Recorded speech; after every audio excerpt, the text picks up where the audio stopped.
Were Lewis and Clark gay? Now, I think this is a pretty definitive answer with pretty definitive evidence. So I think the answer is yes. I think Lewis and Clark were gay. Now, what is my definitive evidence? Well, the definitive evidence is a first-hand source. That would be the journals of Lewis and Clark. Now, when I say were Lewis and Clark gay, the main perpetrator was most likely Meriwether Lewis. Now, Meriwether Lewis, I'm not going to sit here and say that you're gay based on a name, but it's a little odd name if I had to say so myself. But anyways, let's look at these journals. So in the journals of Lewis and Clark, you would expect these journals to be somewhat expeditious in nature, documenting the wildlife, documenting the terrain and whatnot.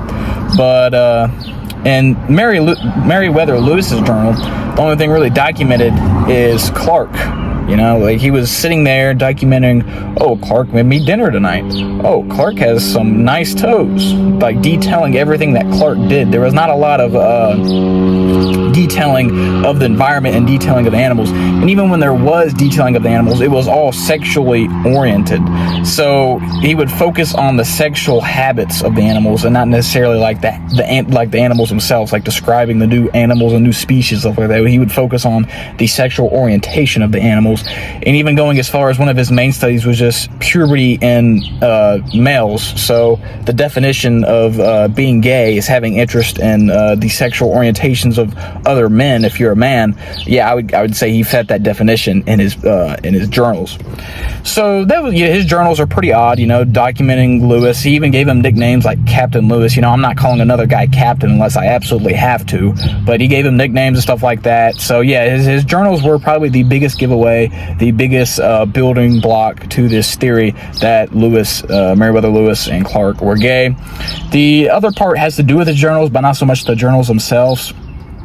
What I just described to you was all in the second half of the journey from the journals. His first half of the the first half of the journey was destroyed. Now, how do you know that it was destroyed if it doesn't exist? Well, there was a letter written to Thomas Jefferson from Clark in which Meriwether Lewis proofread, and you can visibly see stuff crossed out where Clark said that there was never a first journal, that Lewis was not writing one, but Lewis did not feel like he might have felt a moral obligation not to lie to Thomas Jefferson, so he marked it out and said that it was lost, whatnot, destroyed. So why would you not turn this over to Thomas Jefferson? Why would you not turn your journal over unless there's some really bad stuff in it, some incriminating stuff in it, especially if both of these guys were looking over each other's journal? Well, then Clark probably would not want Meriwether Lewis sending a love journal to Thomas Jefferson about him.